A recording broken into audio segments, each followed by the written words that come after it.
এই যে ছোট ছোট দর্শক মন্ডলী, আমরা আজকে আপনাদের এমন একটা বিষয় নিয়ে কথা বলতে চাই যে চা বাগানের মানুষগুলো জীবিকা নির্বাহ করে অনেক কঠিন মধ্য দিয়ে তাদের জীবিকা নির্বাহ করতেছে। আসলে তাদের দৈনিক মজুরি খুবই স্বল্প পরিমাণে এবং হচ্ছে যে কিছু চাল বা আটা পেয়ে থাকে। তাদের জীবিকা সম্পর্কে আমরা তাদের মুখ থেকে শুনবো।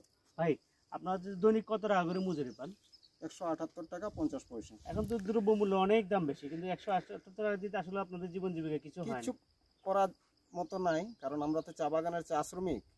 আমরা তো এইখান থেকে আর অন্য কোনো জায়গায় যেতেও পারবো না। বিষয় হচ্ছে যে আমরা একবারে ওই পূর্ব পাকিস্তান থেকেই মানে আমরা এইখানে বসবাস করতে আসি।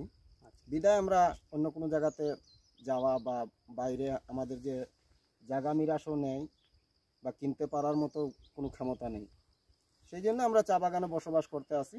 তবে এখন বর্তমানে যে আমরা মনে করেন মালিক গ্রুপের সাথে যে দাবি করব, আমরা নিজেই বিবেক বিবেচনা করে দেখতেছি যে চা বাগানের আগে যেভাবে চা বাগানগুলো চলতে আসিল, এখন দেখেন অনেক বাগান বন্ধ হয়ে যাইতেছে। যেমন আমাদের ফুলতলা চা বাগান, এরপরে চণ্ডী, চাঁদপুর, এই বাগানগুলা বিশাল বড় বড় বাগান। যেমন আমাদের পাত্রখোলা চা বাগান, তাদেরও মনে করেন মাসখানিক থেকে কোনো বেতন নাই, চা বাগানে কোনো কাজকর্ম হইতেছে না। আচ্ছা, এটা কি কারণে যে তাদের কি এখন মানে কি চা কারণে? রপ্তানি হচ্ছে না নাকি অন্য কোনো কারণ হতে পারে এদের? না, এটা হইতেছে যে যেমন সরকারি যে চা বাগানগুলো, জি, যে সময় এইখান থেকে মনে করেন আমাদের বাংলাদেশ থেকে সরকার চলে যায়, চলে যাওয়ার পরেই এই সরকারি চা বাগানগুলো সবই মানে একেবারে বিকলিত মধ্যে পড়ে গেছে। ঠিক মতো পেমেন্ট পাইতেছে না, কাজকর্ম বাগানে হইতেছে না। মানে সরকার পরিবর্তনের সাথে সাথে আপনাদের অর্থনৈতিক অবস্থা খারাপ। আগে তো একটা শুনতাম যে চাল বা আটা দিতে, এখনো তো সেভাবেও দিচ্ছে না। আমাদের পরিবারের এই যেমন আমার পাশের বাগান বরজান চা কারখানা, জি, 7 সপ্তাহ থেকে তারা কোনো পয়সা কড়ি পাচ্ছে না। যেমন সাপ্তাহিক যে একটা পেমেন্ট, এইটাই তাদের ক্লিয়ার নাই। 7টা সপ্তাহ ধরে যদি চা শ্রমিক, নিরীহ চা শ্রমিক যদি বেতন পায় না, তাহলে তারা কি করে চলতে পারে?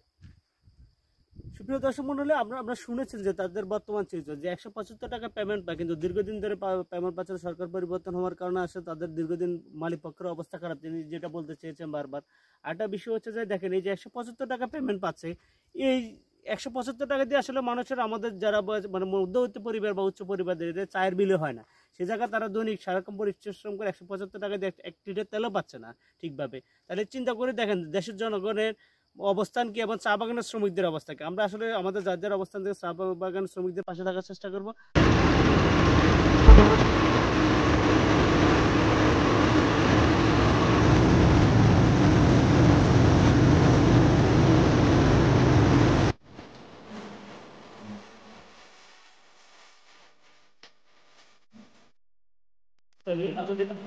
যে পাতাগুলো দেখতেছেন, আসলে এই পাতাগুলো আসলে বাইরে রপ্তানি হয়, এই যে ফার্স্ট কোয়ালিটির চাগুলা। কিন্তু দেখেন আমরা আমাদের দেশে কিন্তু আমরা এই চা পাতার চাগুলা পাই না।